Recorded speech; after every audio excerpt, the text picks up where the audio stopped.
BP, diabetic, kidney, liver, cancer లాంటి సమస్యలతో బాధపడుతున్నారా? అయితే ప్రముఖ clinical metal toxicologist doctor Praveen సక్సేనాని సంప్రదించండి.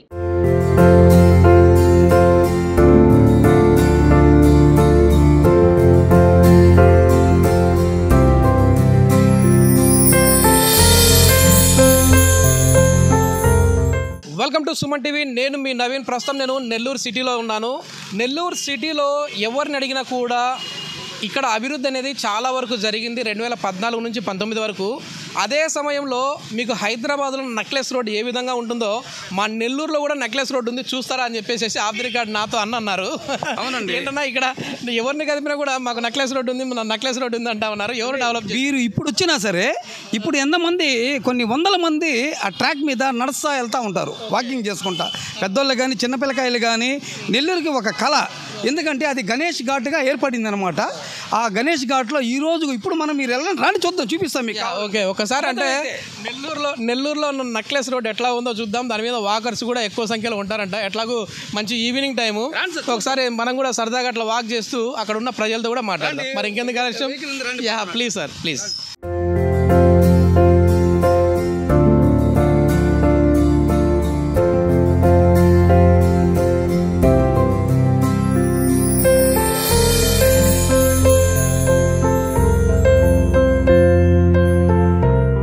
ఓకే సార్, ఇప్పుడు మొత్తానికి ఇక్కడికి వచ్చాం. చాలా బాగుంది చెరువు గట్ట. చూడండి సార్, ఇది ఇరగాలమ్మ తల్లి చెరువు అంటారు దీన్ని నెక్లెస్ రోడ్డుగా నారాయణ సారు తీర్చిదిద్దాడు. మీరు ఎవరు మమ్మల్ని బాలేదు సార్, ఎవరు పోయే వాళ్ళని ఎవరినైనా ఇక్కడ మనకు పెద్దయ్య ఉన్నాడు, ఒకసారి మాట్లాడదాం. పెద్దయ్య నమస్తే. నిజంగా వాతావరణం చాలా బాగుంది. ఇది హైదరాబాద్లో నెక్లెస్ రోడ్ చూసాను నేను, కానీ ఇక్కడ నెల్లూరులో చూస్తా ఉన్నాను. ట్యాంక్ బండ్ చేశారు కదా, సేమ్ అది బాగుంది. అంటే ఇది మొత్తం ఇట్లా రౌండ్ ఉంటుందా? ఇదంతా చెరువే. ఇంతకుముందు ఎట్లా ఉన్నది పెద్దయ్య? అప్పుడు అంటే మీ వయసు ఎంత ఉంటుంది? 76. మీరు అంటే చాలా ఇక్కడ లోకలే కదా. అప్పుడు ఎట్లా ఉన్నది? అంత చెత్తా చెదారం చండాలాగా ఉండేది, రావడానికి పోవడానికి కూడా ఇబ్బంది ఉండేది. అంటే ఎవరి హయాంలో ఈ అభివృద్ధి జరిగింది ఇక్కడ? నారాయణ హయాంలో బాగా చేశాడు సార్, అతను మంత్రిగా ఉన్నప్పుడు జరిగింది. చాలా బాగుంది. ఒకసారి మనం ఇక్కడ ఇంకా చాలా మంది కూడా ఉన్నారు.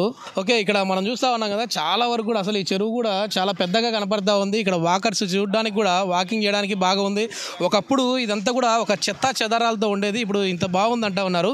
ఇంకా లైట్ ఫెయిల్ అవ్వలేదు కాబట్టి ఇట్లా ఉంది, కానీ లైట్ కొంచెం ఈవినింగ్ అయింది అనుకోండి, అక్కడ చుట్టుపక్కల లైట్స్ కూడా మొత్తం ఆన్ అవుతాయి.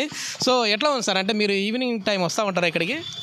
డైలీ మార్నింగ్ ఈవినింగ్ వాకింగ్ చేసేవాళ్ళు వాకర్స్ ఇక్కడికి వస్తుంటారండి. గతంలో ఇక్కడికి రావాలంటే భయపడేది జనాలు. ఈరోజు మనసులో ఏదైనా కలతగా ఉందంటే ప్రశాంతంగా ఏడొచ్చి ఒక 10 నిమిషాలు వాకింగ్ చేసుకోవడం, అమ్మవారిని దర్శనం చేసుకోవడం, వీటన్నిటికీ కారకులు ఎవరంటే నారాయణ సారు.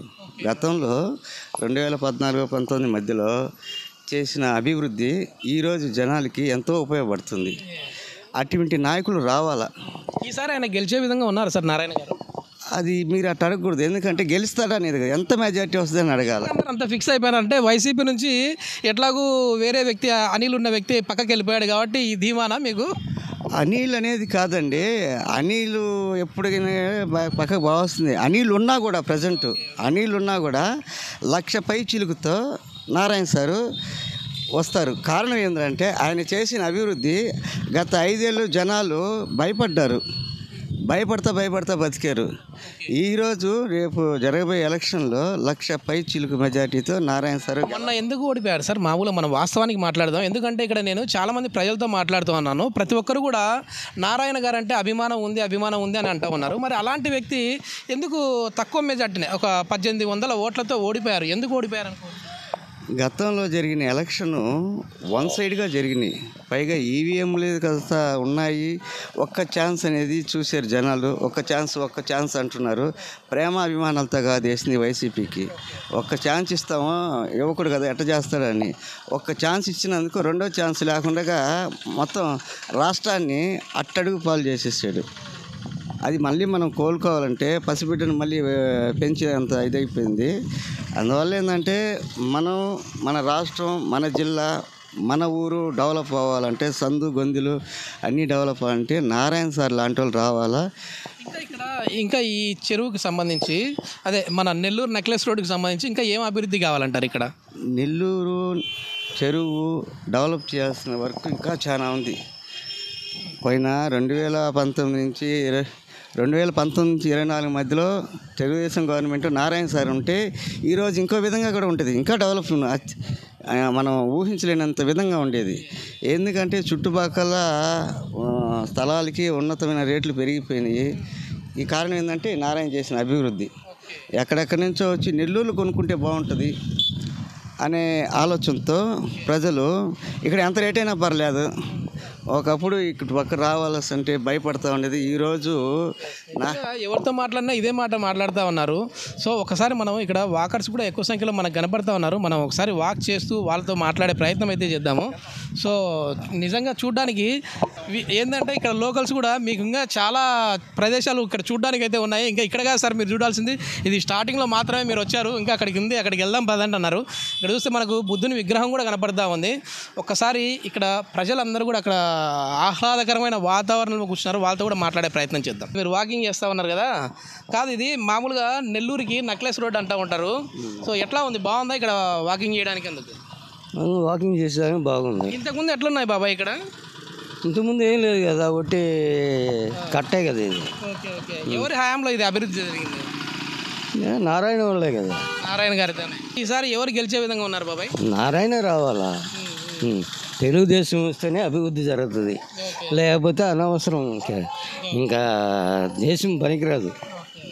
ఇది మొత్తం మీద మనం ఎవరితో మాట్లాడినా ఎవరిని కదిపించినా కూడా ఖచ్చితంగా మళ్ళీ ఈసారి టీడీపీ రావాలంట. నమస్తే అన్న, ఇక్కడ వాతావరణం చాలా బాగుంది. ఈ నెక్లెస్ రోడ్డు దగ్గరికి వచ్చాను నేను, నెల్లూరు నెక్లెస్ రోడ్ ఇది. సో ఎవరు ఇక్కడ మళ్ళీ గెలిచే విధంగా ఉన్నారు నెల్లూరు సిటీ? నో డౌట్ అండి, నారాయణ సార్. ఎందుకు నారాయణ గారి పేరే ప్రతి ఒక్కరు చెప్తా ఉన్నారు? నారాయణ సార్ పేరు చెప్పాల్సిన అవసరం లేదు కూడా అండి.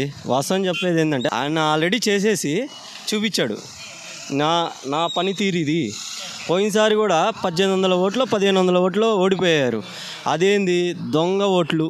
ఈసారి ఎంత మెజార్టీతో గెలిచే విధంగా ఉన్నారు? నా తెలిసి అయితే 1,00,000 పైనే ఉంది. ఓకే, ఇది మొత్తం మీద మనం చూస్తూ ఉన్నాము. చాలా ఆహ్లాదకరమైన వాతావరణం అయితే నెల్లూరులో కనపడతా ఉంది. సో దీన్ని ఇంకా మంచి అభివృద్ధి అయితే మనం చేయొచ్చు అని చెప్పేసి ఇక్కడ ప్రజలు చెప్తా ఉన్నారు. ఇక్కడ చూస్తే రోడ్లు కూడా చాలా బాగున్నాయి. ఇక్కడ చూస్తే చూడండి బుద్ధుని విగ్రహం, అంటే అక్కడ మనకు ట్యాంక్ బండ్ దగ్గర మధ్యలో బుద్ధుని విగ్రహం ఎంత పెద్దగా ఉంటుందో, కానీ ఇక్కడ ఒక చిన్న బుద్ధుని విగ్రహం కూడా అయితే పెట్టారు. సో ఇక్కడ చాలా వరకు కూడా ఈ లైటింగ్ అనేవి కూడా ఇంకా 7:30 అట్లా అయ్యాయి అంటే ఈ లైట్స్ కూడా ఆన్ అవుతాయి. అప్పుడు ఆ వ్యూ కూడా చాలా బాగుంటుంది అంటా ఉన్నారు. ఇది మొత్తం మీద నెల్లూరు సిటీలో అయితే ఈసారి ఖచ్చితంగా టీడీపీ జెండా ఎగరబోతుంది అని చెప్పేసి ఇక్కడి ప్రజలు అయితే అభిప్రాయపడతా ఉన్నారు. మరి చూద్దాం ఇంకా, ఎందుకంటే 13వ తారీఖు ప్రతి ఒక్కరూ కూడా వారి ఓటు హక్కును వినియోగించుకోండి. అది ఏ పార్టీకైనా కావచ్చు, మీకు నచ్చిన పార్టీ, మీరు నమ్మే వ్యక్తికి మనకు బయటికి బహిర్గతంగా చెప్పకపోయినా పర్లేదు. అభివృద్ధి మాత్రం మేము కూడా ఎక్కడే కానీ ఎవరికి మీరు ఓటు వేస్తారని అడగట్లేదు. అభివృద్ధి ఎవరితో అవుతుంది అని మాత్రమే మేము అడుగుతూ ఉన్నాము. సో ప్రతి ఒక్కరూ ఓటు హక్కును వినియోగించుకోవాలని చెప్పేసి కోరుకుంటా ఉన్నాం. Thank you.